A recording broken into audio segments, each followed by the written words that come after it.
Hello, everybody. Welcome to episode 62 of Dissonant Waves. I didn't fuck that up at all. I can't believe you're about to say 72. I can't believe we're Yeah. 10 weeks in the future. I was in my Yeah. mind prepping for to say 62, and it still came out 72. That is I've come from 10 weeks in the future. It just gets worse from here. Oh no. I come from 10 weeks later. Go back. Go back. Now, trust me, you don't want this, son. So my girlfriend's dying in the background. Hello, Ash again. She's playing Dead by Daylight. I've reminded her that we're recording, but if she's louder than I am, there's not much I can do with that. Honestly, it's probably going to be impressive if that happens, to be honest. Yeah.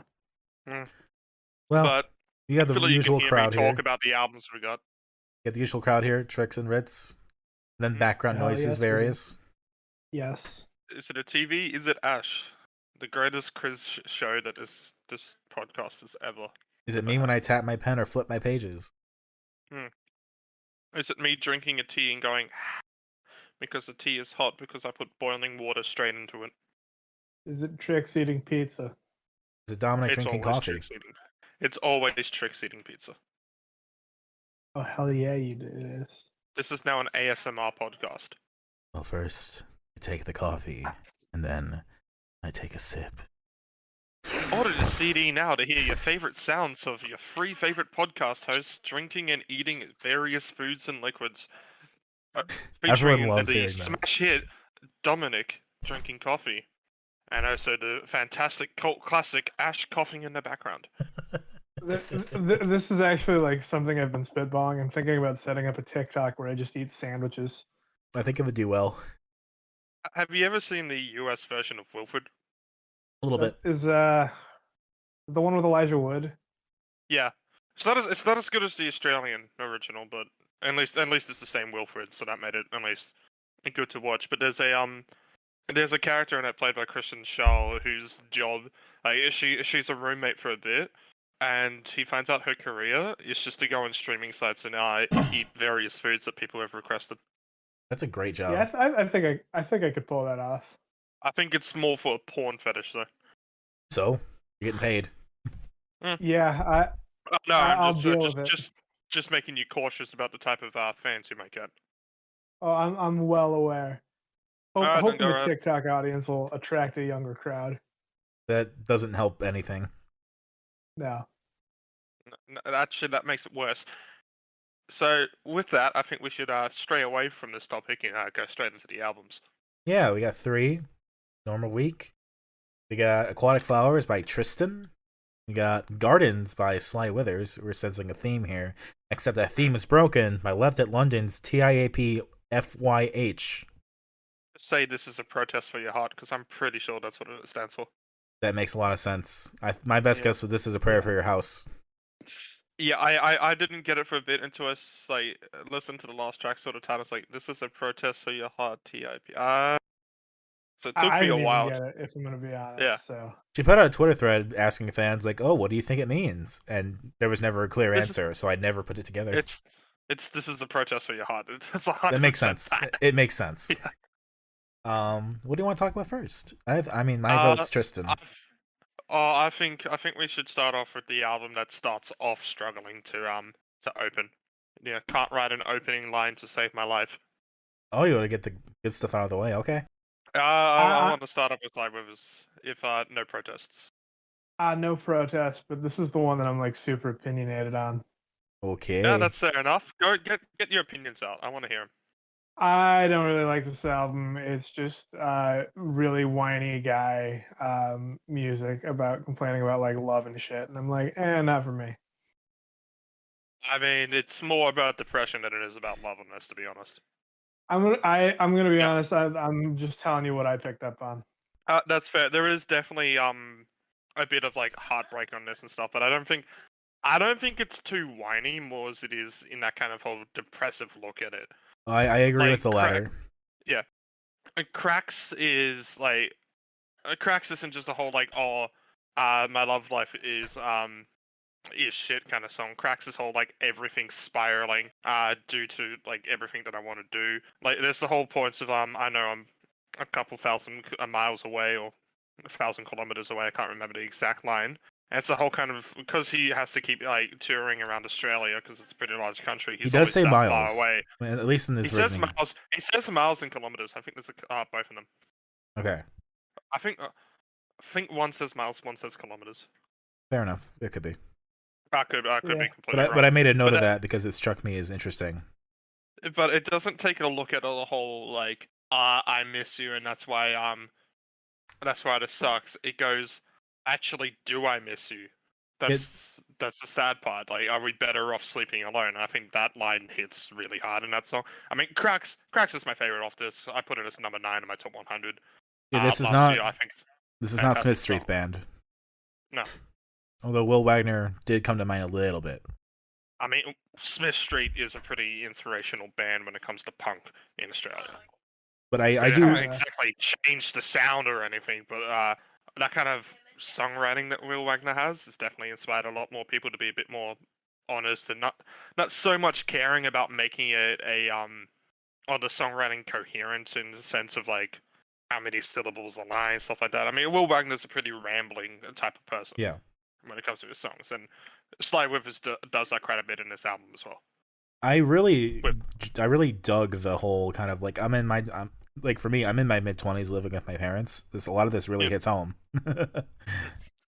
like there's a lot I want to do and a lot I want to experience in the world, and I can't do that really because there's so much going on in my personal life.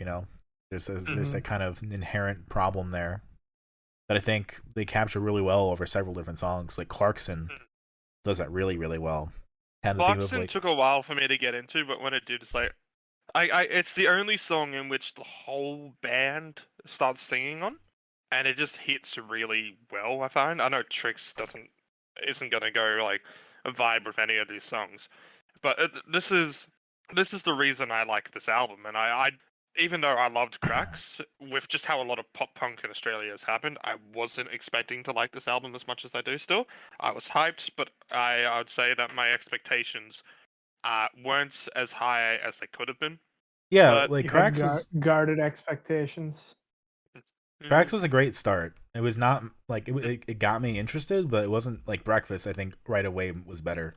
Like I like Breakfast. I don't think it's better than Cracks, but like yeah, I just like how the kind of song kind of just flows and the chorus on that, which is short and sweet, has been stuck in my head. The all my friends are going through this, Yeah. and I don't know what to do.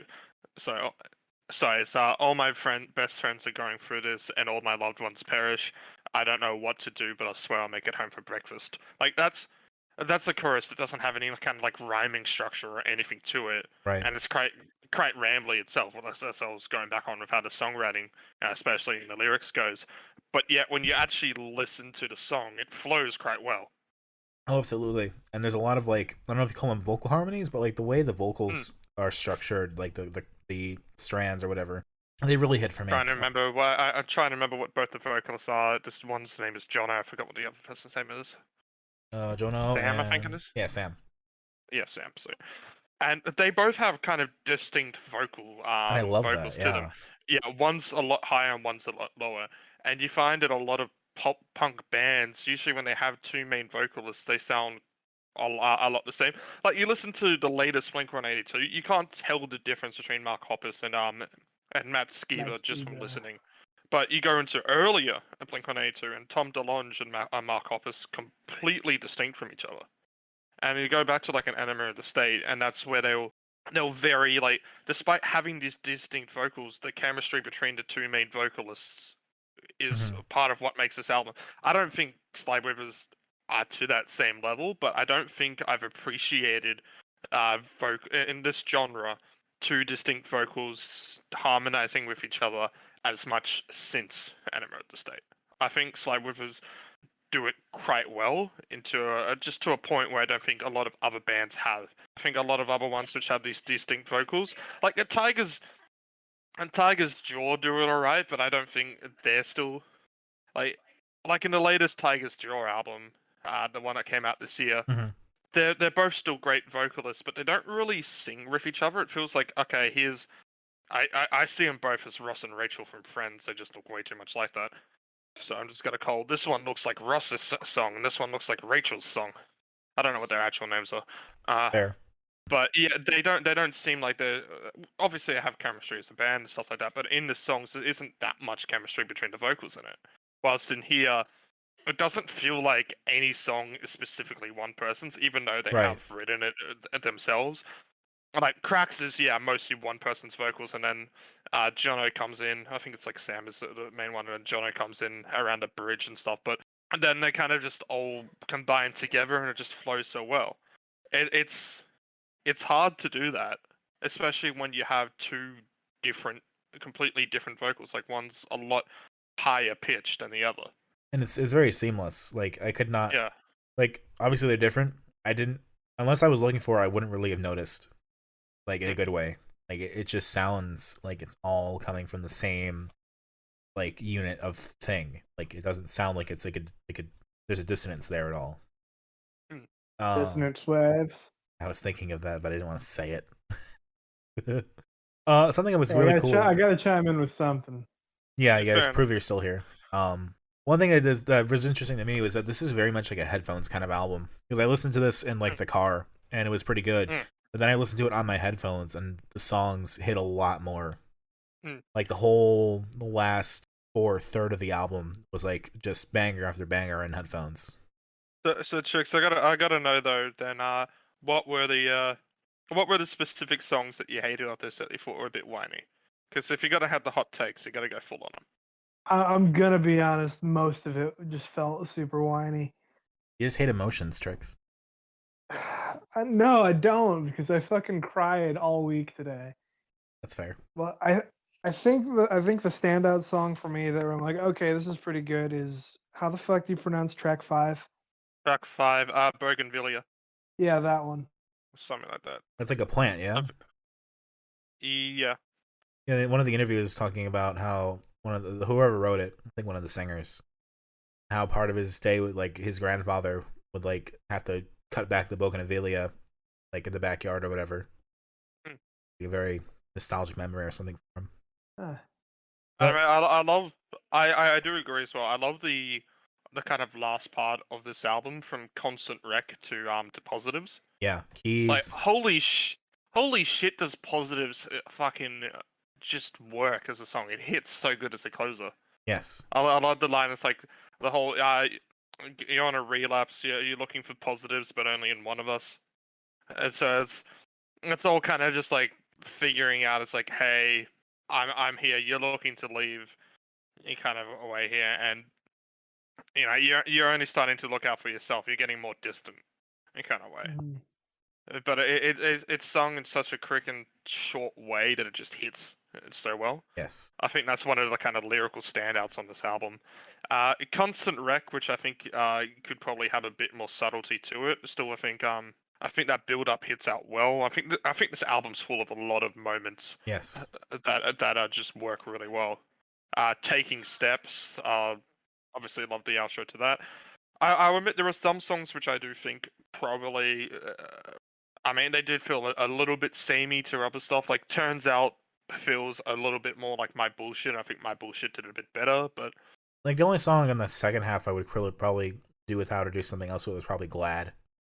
Yeah, potentially. Because Clarkson, Constant Wreck, Turns Out, Keys, Positives, I like them all. I think they're all like I want to get this album. I should buy it somehow. Is it available in America? Probably is. I would happily, if you wanted a CD for this, I'd happily buy it and send it over to you. I consider it. I've already got the CD. I've already got the CD myself, actually.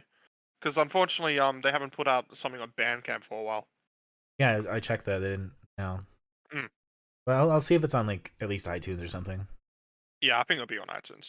I mean, Thelma Plum wasn't, but so who knows? But yeah.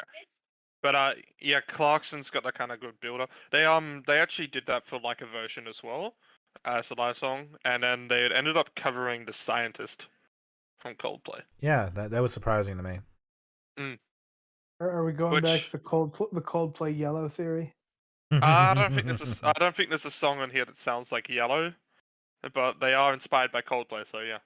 Coldplay still clocks in that Viva La Vida song ever. I mean, Yeah. the scientist is from Russia Blood to the Head, which I don't know how hot of a take this is, but Russia Blood to the Head is the best Coldplay album. I'll take your word I'm gonna for be it. honest, I'm unfamiliar with Coldplay. In the Muse Coldplay war, I chose Muse and stuck with it. Oh, well, Muse is better in that time, but I mean, yeah, I didn't participate. just my girlfriend singing whatever she wants to sing. That's Starlight. track 5 in the soundtrack. Starlight's a fantastic song, but going back on to Sly Withers. So I mean, yeah, it's a surprising release, to be honest. Like I expected when I bought this, like I was always gonna buy this album on CD for Mhm. Cracks just alone. I love that song. But I expected there to possibly just be the singles and then maybe one deep cut, and that was about it. Mhm. Like I wasn't too big into Bougainvillea, but I think it does kind of work on this album as well, which is nice. Clarkson is obviously a great single that they released to this, but then there's Breakfast, Taking Steps, Constant Wreck, Positives. My Those are bullshit all even. deep cuts. Yeah, my bullshit to a point. I'd say these are all some deeper cuts that I see myself listening to for quite a long time this year. Honestly, I think the Um, whole album's pretty solid. yeah, I don't know if this is my number 1 of the week. It's definitely not my number 3, but it's weird. I don't think there's a number 3 this week, but I think it is the best album everyone's put out in their careers at this point. Yeah, I have a 'Cause this is clear, this is I have a clear yeah, you go bottom, first. but the other Yeah, two, whatever. yeah, which is our hot take for Tricks. Sorry, Tricks. Yeah, Yeah, it's alright. It- I'm just gonna spoil it that it's gonna be my number one. Yeah, yeah, it's the same as last time. Nothing much has changed. yeah. Yeah. But no, like I think this is better than Luca Brasi, which I think is kind of the touchstone. I'm inclined to agree. Actually, I like Luca Brasi's album still. I think most of that does come from a time when I listened to it and a bit of Nostalgia. just Yeah. I still think there are songs that hold up on if this is all we're going to be. No, sure. I mean, I think it's a fine breakup album. Airplane, Anything Near Conviction, Count Me Out, all good songs. and when you were listening to that, I was listening to, like in my timeline of life when you were listening to that, and you're because you're younger, I was listening to Of Montreal and Crystal Castles. I get it, Yeah. but no, So like even like compared to like Violent Soho or Dune Rats or even like the Chats, which are all bands I kind of heard like them compared to as I was reading interviews and articles and stuff. I don't think they're necessarily need to be compared all that much, but since it was being made, I think this is better than all of them. I would probably disagree with Violent Yeah. Soho, but I think I would agree with the rest. Like I liked the Dune Rats album, and the Chats was all right. Yeah. But like this album, I really listened got to the me. chats over this myself. The chats, it was like But a bit more self-aware, more fun. no, the true answer is that they had a lot more bass to it. Yeah, the bass on this album is pretty mediocre. If when you bring it up, Do you just have like a knob tricks that you turn up every time you listen just to see what the bass is doing? Goes No, to I just have- Audacity, changes I the just- bass and treble, no treble, all bass. oh no, I actually have like super trained my ears because I play bass myself. I've like super trained them to like pick out the bass frequencies so I can like learn by ear. Fair, that's fun. Who's that up in the sky? It's a bird, it's a plane, no, it's Super Tricks. With the power of super hearing, that bass is out of tune.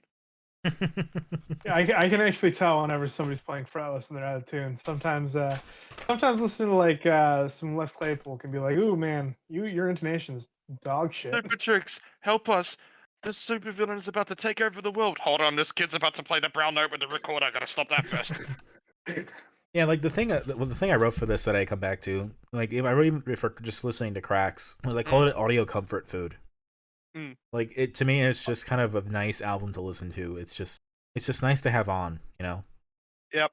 Look, I'm like I said, pleasantly surprised with how this is. I think there's strong songwriting in here. I think most of the songs sound distinct enough from each other. I don't know if this will even be in my top 10 at the end of the year. I know I've said that with a couple albums before that end up in my top 10, but I think good lyric writing as well. Love the standout for this is still the vocal harmonies. I think Yes. Jonah and Sam just go with each other so well on this, and that's what makes it stand out to a lot of other albums. I will say the last don't- time we had a surprise where you said it's probably not going to be in my top 10, and that was the Weekend Run Club. Yeah. Which was in your top Although 10. yeah, I didn't know that was much earlier in the year though. Still, And that was before COVID and stopped every album. sure, but make an Yeah. excuse now. But I think Don't get me wrong. I still love the Rick and Run Club album. I'm not trying to hinder that. no, But I think there are potentially years that doesn't make top 10. sure, but I think this album is gonna stick with you in the kind of the same way, where it's just gonna be Yeah. there, and you're just gonna keep listening to it. I think it'll be in my top 20 at least. The one for me for that last year was Oliver Tree. Mm. I'm gonna be honest, that thing is in my rotation more times than I'd like to admit. That's songs to that are still in my rotation. I put that as my number 2 last year. Still need to get back into that album. Apparently, the deluxe tracks are all just like boring as shit though. Yeah, they are. I listened to them. I like Me, Myself, and I. Still, Jerk, 1993, Cash Machine, A Body Hurt, Shine you like a like a limousine. Anyway, but yeah, no, I like this. I think my favorites: Cracks, Breakfast, Taking Steps, Clarkson, Constant Wreck, Positives. God, yeah, there's just a lot of great songs Yeah. on this. Least favorite, maybe Glad. I don't hate it though. yeah, I'm like right there with you. Like Yeah. Breakfast, Keys, Positives, Constant Wreck, Clarkson, especially.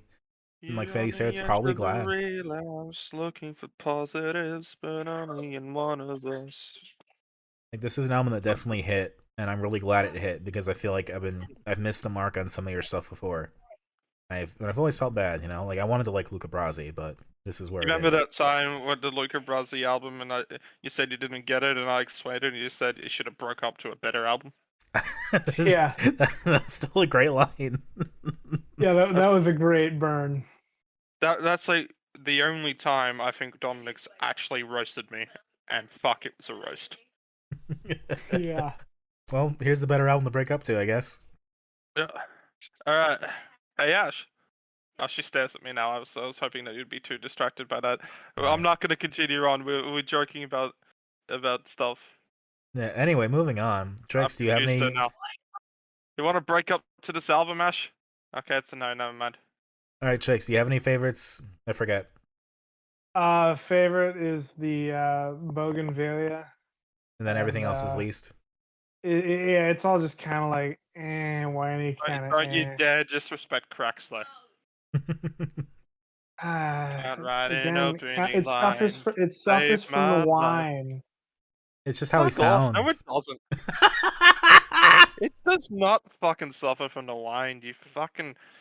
You're going with the goddamn Dominic on fucking you incel call just because you don't fucking understand it, so you have to put out some bullshit criticism here to deflect it. Just say there's no bass. That's all you have to fucking say. There's a lot of reasons why I'm not a big fan of this album, if I'm gonna be just honest. I might come back to it once or twice, but probably not really. You know, that's how I feel about Tristen. So whatever. Yeah, let's go on to the other. Actually, no, I probably like Tristen even less than that. Alright. Aquatic Flowers. You wanna set this one up, Trix? Yeah, I hadn't listened to this album and I picked it because I'm like, it'll be good. Tristan's good, and oh my god, this album's so fucking good. And for my end, Tristan's a mom now. That's all I got. Yeah, I'm gonna be honest. I was playing the is this my gaydar flying or my please be gaydar flying, and I think it's the please be gaydar. It was the please be gaydar. Yeah, and it was just she had a child. Yeah. Look, I'll fully agree, and I'm pretty sure we can all agree on this that this is Tristan's best album. Of the two I've listened to, sure. Yep. To be honest, that's about it. That's about it. I didn't really care about Complex that much. The songs that I actually cared about were like Hot House Flower and like Athena. Like I'm not a big fan of Hot House Flower, though it didn't really stick with me. I think Complex and Athena are the two main singles. Maybe I'm thinking of Athena and Cool Blue. I know it was like one of the songs around Athena. Wrong with You into Athena, that chunk of 3 songs. My God, that is Tristan perfection. And it's like, you know, the thing I appreciate, I guess, is that she sounds like this is like what a Nancy Sinatra album would be like if this was like back in the 60s or something. I don't know. Like I really tried. I like Complex, but it has a very similar progression to Better in Black, and that kind of like ruined it for me because it was just like I still like it, but it's like, well, Better in Black does it better. I'd probably like I her. bought this album on vinyl. I'd probably like her contributions to Vanessa Carlton's album more than this album. Mm. But she owns a vintage shop in Nashville, where everyone works 1 day a week. It's a bit socialist that way, she says. Huh. You can get behind that. So I'll say the main problem we had with Sneaker Waves is that one, it took me a while just to remember what even that album was called, and then two, there was just so much forgettable about it. Oh, And come on. There's so much great on that album. I remember liking a hey, little bit of it. Dominic, can you remember how any of those songs goes besides Glassjaw? I think Last Jar was the one I kind of liked, and I do not remember how any of it goes. I can remember the line "You keep me in a glass jar and tap tap tap." That's it. I kind of remember that now that you say That's that, but like, all I can remember from Sneaker Waves. what I remember of I- Sneaker You Waves, don't remember the gay ballad of Psychic Vampire about how she's No, just not really. pining over this rich girl that like I remember the Psychic can't Vampires being like understand. cool in the song, not living up to it. Mm. Like my whole problem with Sneaker Uh, Waves was that it just did nothing to me. Like that was my problem with it then. This is my problem with Aquatic Flowers now. Like she has a good voice, her instrumentation is fine. The songs just do nothing for me. I think the songs are more varied on this album. I think there's a little bit more reason to experiment. I think the singles grabbed me a lot more than any of other Tristan songs have. Like I think I like Athena and Complex a lot more than anything off Sneaker Waves. Like my time with that's about it. my time with Complex, my notes were just naming bands that I was reminded of. Like, oh, it's Metric and Nancy Sinatra and Stevie Nicks. I still stand by that Stevie Nicks comparison, by the way. Fair enough. Tristan's better than Stevie Nicks. That's Fair a enough. lie. But that's just a lie. It might just be the estrogen in my system speaking, but I mean, Stand Back. I'm Stand Back is a great pretty song. sure I'm pretty sure a lot of Fleetwood Mac fans would agree with Trix. I Well, it don't depends on what time though. Fleetwood Mac fans. care about Mick Fleetwood at all, or Lindsey Buckingham for that matter. Lindsey Buckingham is a fucking amazing guitarist. Sure, he's great, okay? but I care about Stevie Nicks the most in that group. Every time I Fucking think of Rhiannon. Stevie Nicks, I just think of the IT crowd episode where they compare her to Stevie Nicks because she keeps trying to join the band. You know what, Tricks? You can go your own way. I mean, I've never been a big Fleetwood Mac fan. Like, Never needed to be. there's like a couple songs where like whenever they come on, I'm like I'm listening to this in full. But like otherwise, I'm like, I could take Fleetwood Mac or leave it. like the thing Every chat I see about rumors online on the internet is just going on about how, look, they all fucked each other and they wrote songs about it. It's like, yeah, that's what everybody did in the 80s. 70s, wasn't it? Yeah. Both. Sure. Since like the 60s. Pretty much every song that's ever existed is about fucking someone in some way or another. Yeah, you're right. Yeah, Fly Me to the Moon, just about fucking. Pretty much. Pretty much. Men at Work, Down Under, wink. Yeah, that's the question: what is down under, and where is it under? Have you ever heard about an Australian Kisses? Just like I've heard of a Turkish No. delight. Australian Kiss is a kiss down under, wink. I do. The one thing that the Tristan album does make me wish is that like adult contemporary was more popular again, like the Frank Sinatra stuff. Like kind of show tuney, like I'm gonna sing you a song, kind of like like jazz standards and stuff like that. I do like that kind of genre of music. I do wish, like, I think Tristan could like do that. I think Tristan could do really good country. I just think. I mean, she has dipped her toes into country. Like her second album is like very fucking rockabilly-esque. That might be more interesting to me then. I think the more interesting part is that she's been around since 2009 putting out music. Yeah. Yeah. And there was like a 5-year gap. And interesting enough, there's Salty Tears in the 2009 album, and then she re-released it as a single last year. She probably re-recorded it. Yeah. I don't know what the 2009 one sounds, but I'm going to assume it's very lo-fi. But then there's like 2 albums in 2014. Because with her And now it's a bit 2009 more album, what she did was she just mostly distributed that one at shows, and she just kind of sewed together all of the like little cloth CD covers for everyone. Each one That was is pretty unique. cute. That is pretty cute. Yeah. I have another note here that talks about how I think Story of Love would go great in like a Tarantino flick because again, it has a Nancy Sinatra like 60s vibe. Yeah. But like like It, I'm like this song would be good for somebody else, not for me, unfortunately. Like I'd like to like her stuff, I just haven't yet. again, it might just be the estrogen in my system that likes this album so much. What was the But excuse last my time then? God, it's a fucking good album. So Sneaker Waves or Aquatic Flowers? Both are good. But you must But I pick. think it's man. Let me get both on vinyl, and I'll tell you where it is. I'm waiting for Sneaker Waves on vinyl, or not Sneaker Waves. Fucking Aquatic Flowers. I'm out of it. Yeah, I'll follow up on that just like I followed up on whether or not you guys listened to the Deer Hunter extra tracks we talked about. Yeah, one day. Yeah. One day. The best part of the Yeah. album, no one listened to it but me. I'd say my other criticism about Aquatic Flowers, this thing ends like 3 times. Eh. Say Goodnight feels very overdrawn as a closer when it already felt like it ended on Some Things Must Die, which probably could have ended on Story of Love. And this is a short album, so when 3 of those songs are closers, that's a bit of like a Well, she moment. even says, Ritz, anything less and she easily forgets. So she obviously couldn't let it be shorter because then she'll forget it. Yeah. Fair enough, I guess. I don't know. I think that's a good first half to this album, and then just a second half that's there. It's still better than Sneaker Waves, but like, Sure. yeah, And fresh bread is better than day old bread, I guess? Still Not for bread. French toast. Still bread. Still probably eat it. You want older bread for French toast. I'm not a big fan of French toast.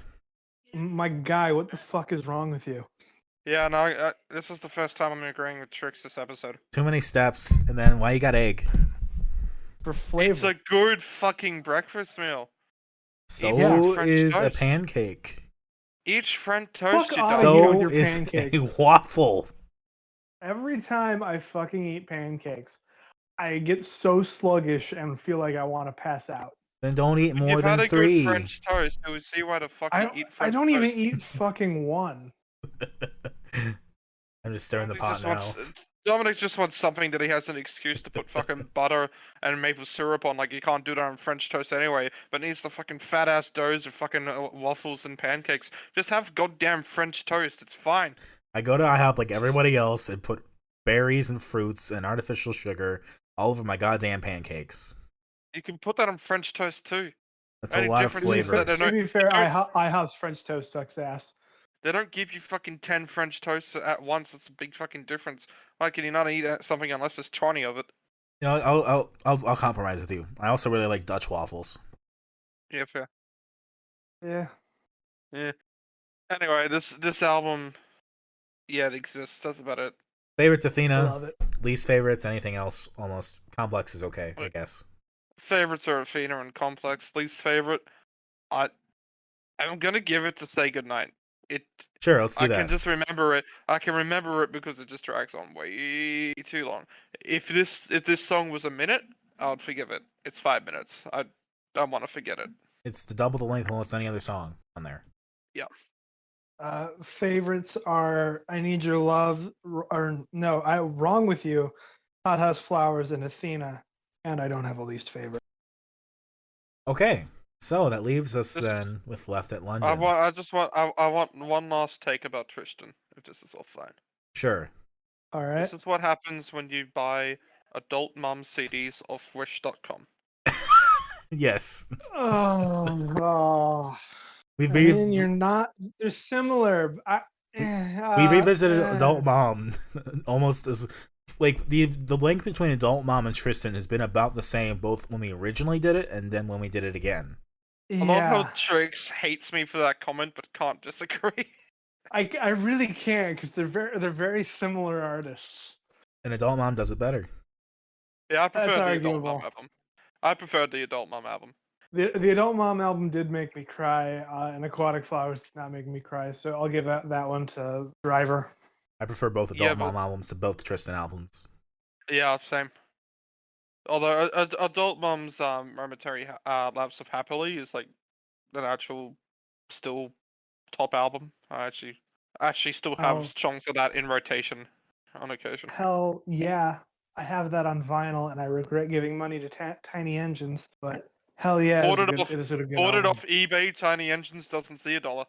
Well, I bought it from Bandcamp on a reissue. you didn't know any better at the time. It's all right. No, it was before the whole controversy. Wasn't that one of the things that got like delayed forever? Yeah, it did. It was like, oh, it'll arrive in March. I didn't get it until like September. Yeah, that was like what like it was like early on when you were like, let's do a grab bag of these.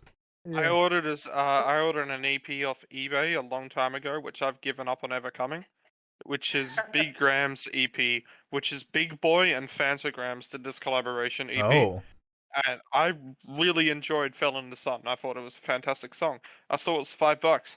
Picked it up. Yeah, I'm never getting that. you mean This that is like Fantagram?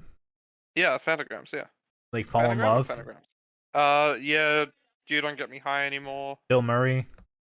I don't know, all Fantagram songs. Fair enough. They had a song with A-Track as well. I like when Fantagrams collaborates. But That was like a year ago. sure. I'm never getting that. Anyway, Look, this is T.I.A.P.F.Y.H. I said it all the way through this time. this is a protest for your heart. Yes. And I think this is the second time we've really gone into like an internet celebrity after Oliver Tree. Hmm. And like that, I would, Fantastic opener, fantastic closer. and a couple good songs in between. Yeah, pretty much. Yeah. Marion Zajanczyk's really good. It Could Be Better is really, really good. Kudzu is really, really I'm good. gonna disagree with Marion Zajanczyk. Oh, I love Marion Zajanczyk. After Pills and Good Advice, the Ballad of Marion Zajanczyk just bored me. I don't know. This is a short album, and it could have easily have been #1 by far, but I think it's still got some problems. But it is saved by what's good on here being really interesting. Yes. This is like the title track. This is a protest for your heart. I'm going to assume if that's not Dylan Brady on the production there, then she's really worked with the track that they did together in 2019, the one that you shared. Yeah. I really love how that song closes and it has all these kind of different sounds in it from being short. I think it's probably actually my favorite off this album, to be honest. I'm going to agree with you there. I love the PC music influence. Pills and Good Advice, its problem is that while it is good, it does drag on at periods. Yeah, I don't know. Like, I think that that Yeah. opening 2 minutes is like my favorite moment of the week. I said that back when this week started. Like, Yeah. that's such like it just really hits you right away.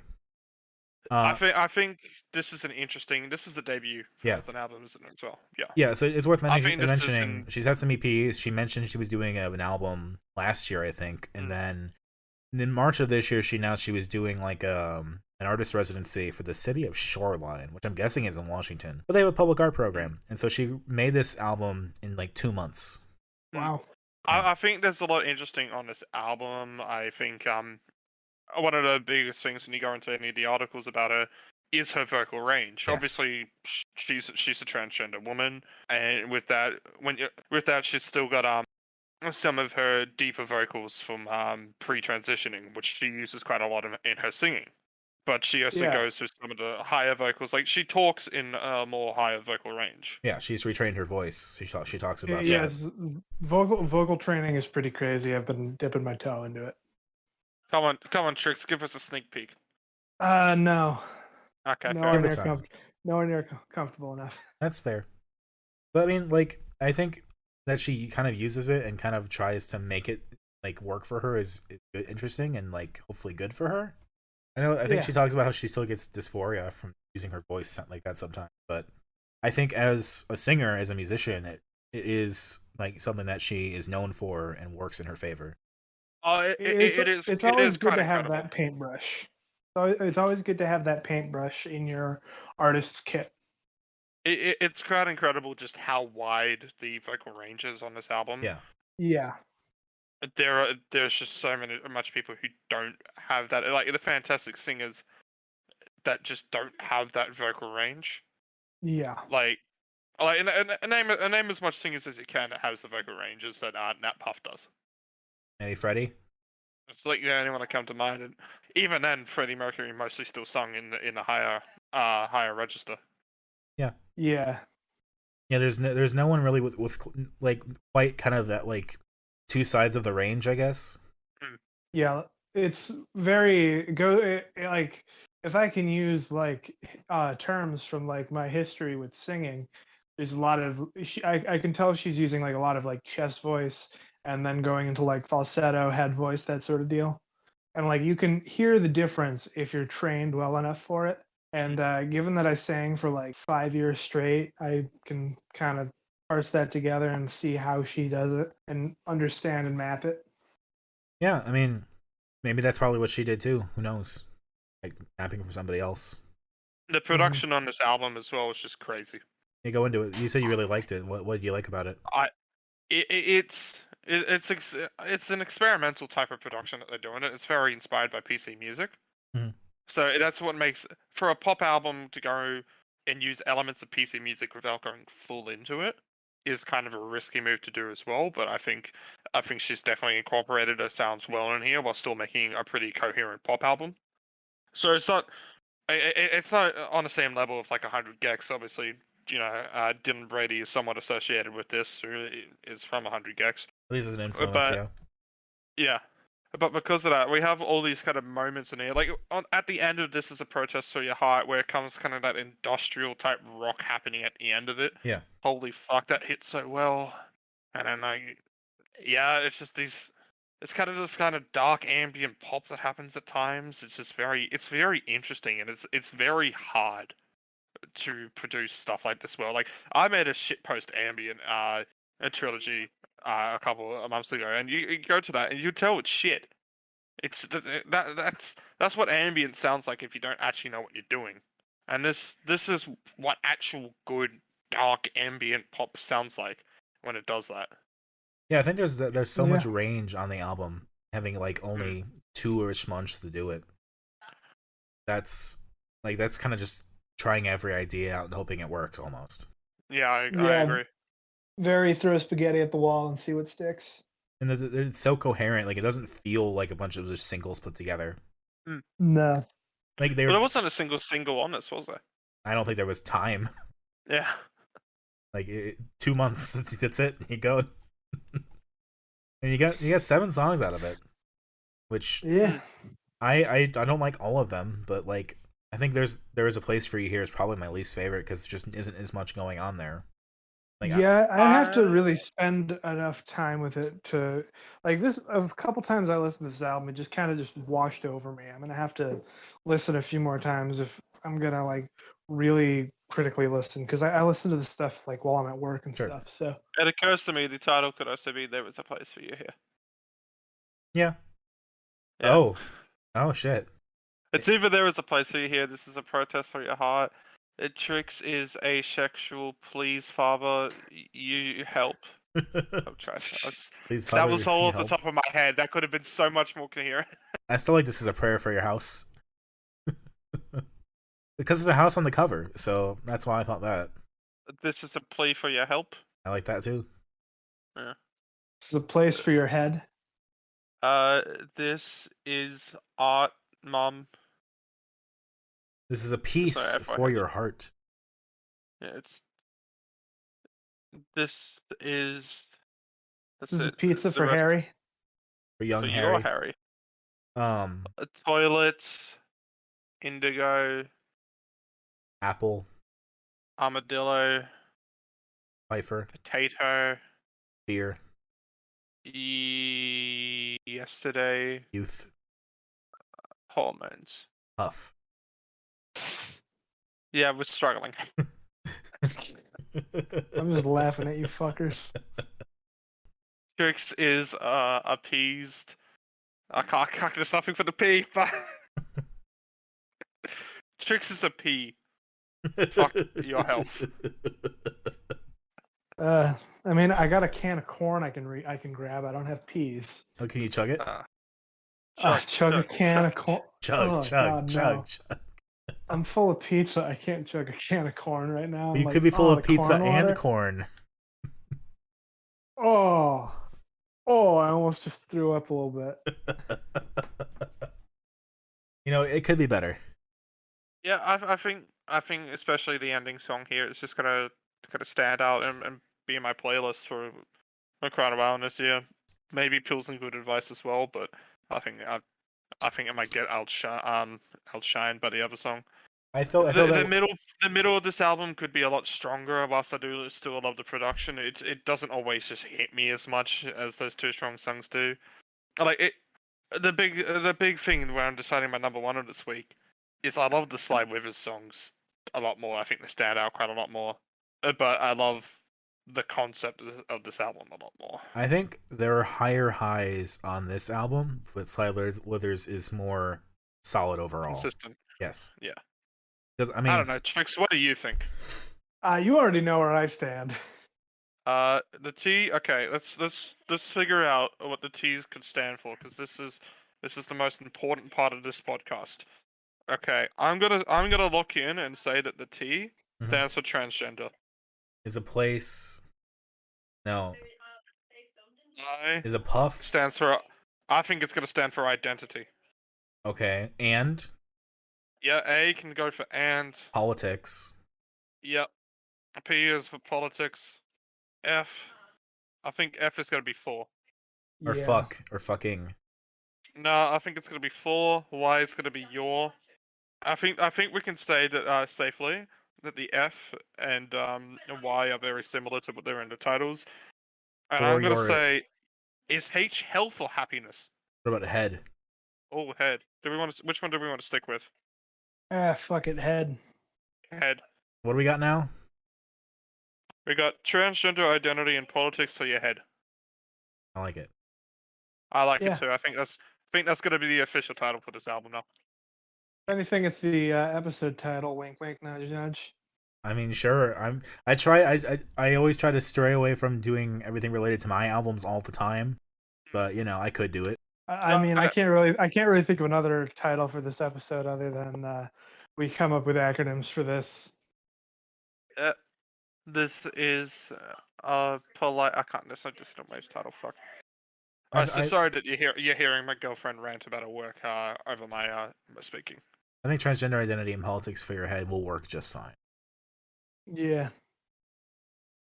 I still will defend Ballad of Marion Zionchek as kind of like a folksy, kind of like a folk hero kind of tale, kind of like a, I don't know, like a Bob Dylan-y kind of song almost. It kind of gave me like a steam-powered giraffe vibe, as weird as that sounds, because they always had like one or two ballads about like a fake hero on their albums.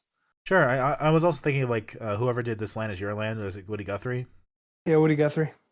It's like more of like a modern version of like someone to look up to and idolize in a way. Yeah. So I think the best song title that comes with like the ballad of this event or anything on this person goes to Car Seat Headrest at the Ballad of Costa Concordia. There's also the Ballad of Mona Lisa. Or do you know what Costa Concordia was? I'll tell us. No. That was the ship. Like it was in the past couple of years. It was this multi-million-dollar ship, and it was poorly mismanaged about who was going to drive it, and who was like all this other shit about that. And because of some recklessness from the driver, or the captain, I guess is the proper title for it, this giant ass cruise ship ended up tipping over, and a lot of people died from it. Oh. And I will say I'll throw my hat into the ballad of songs. The Ballad of Bilbo Baggins by Leonard Nimoy. Well, the whole point of this of the Ballad of Costa Concordia is that is Will Toledo's kind of comparing the kind of downfall of his life, or just kind of depression to that event happening. Yeah. It's a really well written song. I was gonna say something interesting, but I forgot what it was. Bilbo Yes. Baggins, he's only 3 feet tall. The ending of This Is a Process for Your Heart has another voicemail. Where should we rank it in our voicemail rankings? I don't even know. It's the shortest one, but it's still important. Towards the bottom, I guess. You know, like her shouting, "I lived, bitch." Ah. I didn't realize that was the voicemail. I'm gonna be honest, I glossed over that. Oh, it's fair. Maybe medium tier, high medium tier. I don't think it's as good as like the Petite League stuff, but it's all right. It's fun. Better than the Frank Ocean voicemail. Oh, definitely. and she likes her some Frank Ocean. I know that. That song she did with Sonic Fox and Sungwon Cho. They talk about having a first edition of Blonde. Mm-hmm. So there's definitely a appreciation there. She outdid it. This Yeah. album is better than Blonde. Yeah. I haven't listened to Blonde since we did it, if I'm going to be honest. Yeah, me neither. I only listen to White Ferrari. That's all I need.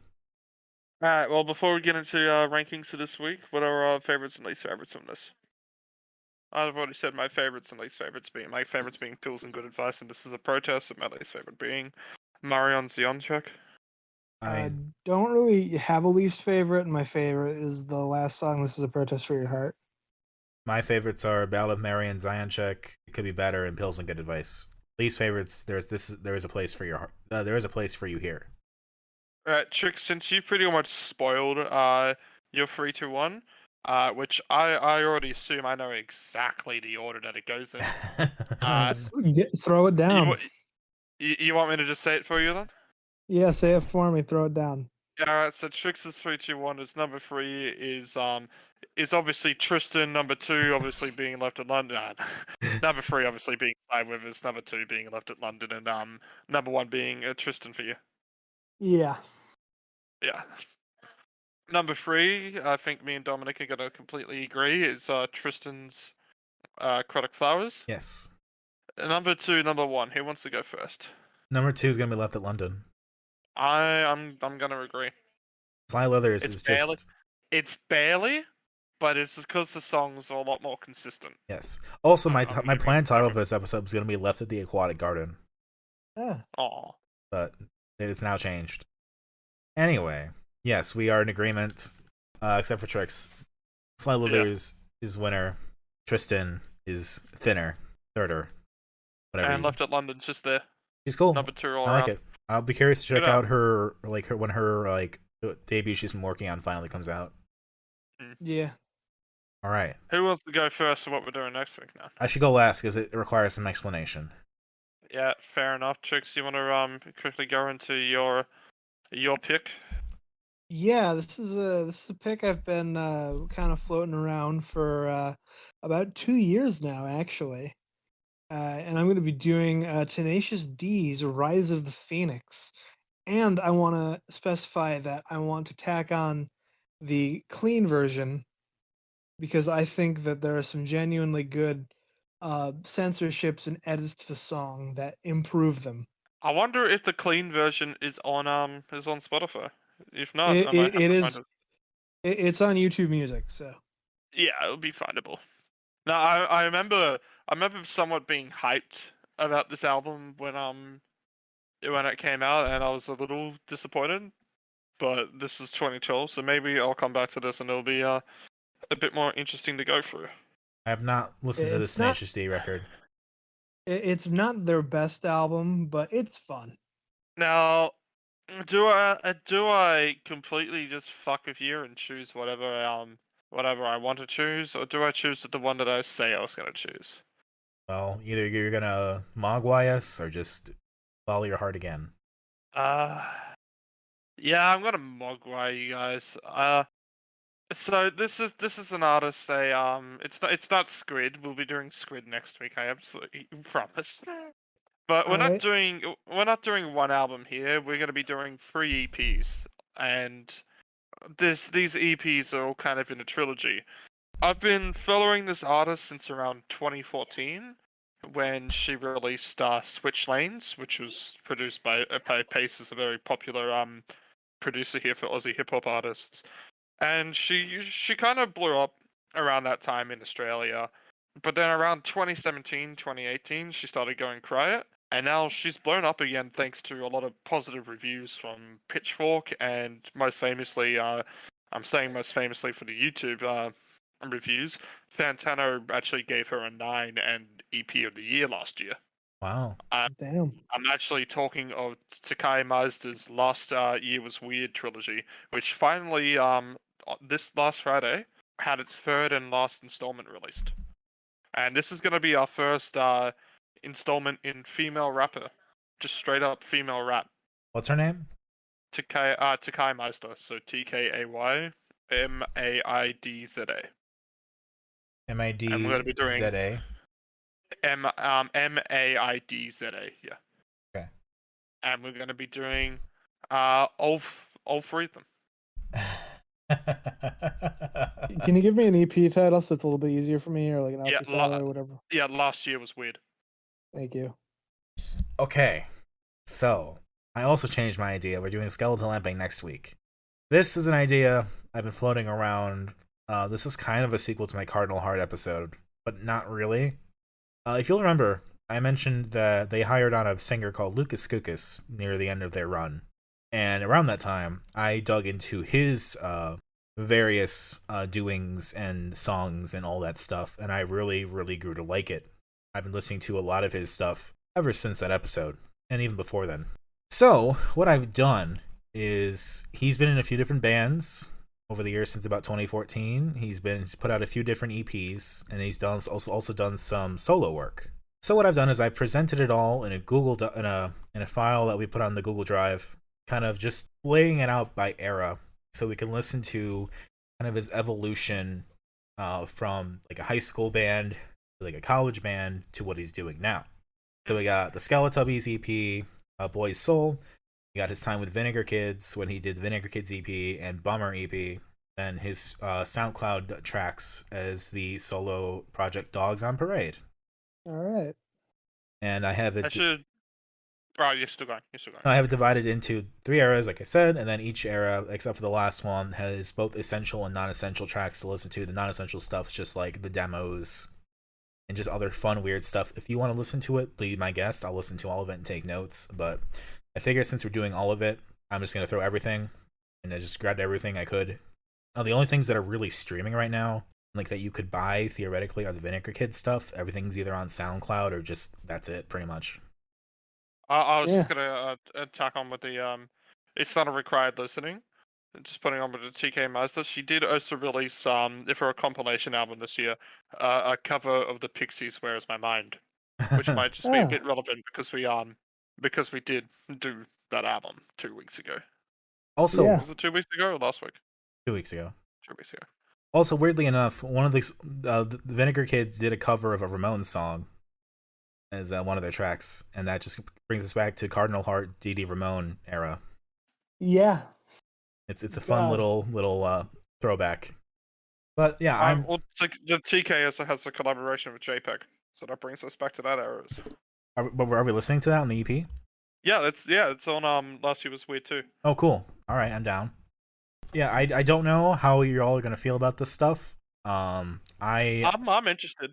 Like, I'm not gonna say that he's like a brilliant musician or that he's like really technically perfect or anything. I just think he has like the sound and the passion, and like there's a lot of potential there. You know, I always say that for like a punk artist, you really need to have like a good vocalist who's like unique and you can kind of pick out of a crowd. I think he could fit that. I don't know if he's there yet, but what's here I think is like a promising evolution that could really lead to something. I think that's something we'll find out when we recover him next week. But until then, I have been Ritalin. You can catch me on my website, Ritalin for Kids, at github.io. I also have a YouTube channel.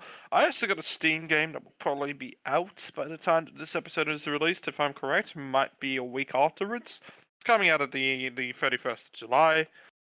Stick around for that. It's free and it's on Steam, so play it if you want. I'm Dominic. You can catch me on Twitter at DACICHOCKI. I have written stuff for tiltingwindmillstudios.com. I haven't written anything in a while, but check me out there if you'd like. You can follow Dissonant Waves on Twitter at Dissonant Waves, and we have a website, dissonantwaves.space, and a YouTube channel, which you're probably listening to right now if you're hearing this. I have been Trix. You can catch me on Twitter at procrastinaut_. That's like procrastinating astronaut, and then an underscore at the end of it. And I might set up that TikTok where I eat sandwiches. I don't know. We'll see. All right. That's gonna do it for us. I'll probably post everything, my stuff. I've written it out just in case. I'll put it in one of our group chats. Other than that, have a great week, everybody. See ya.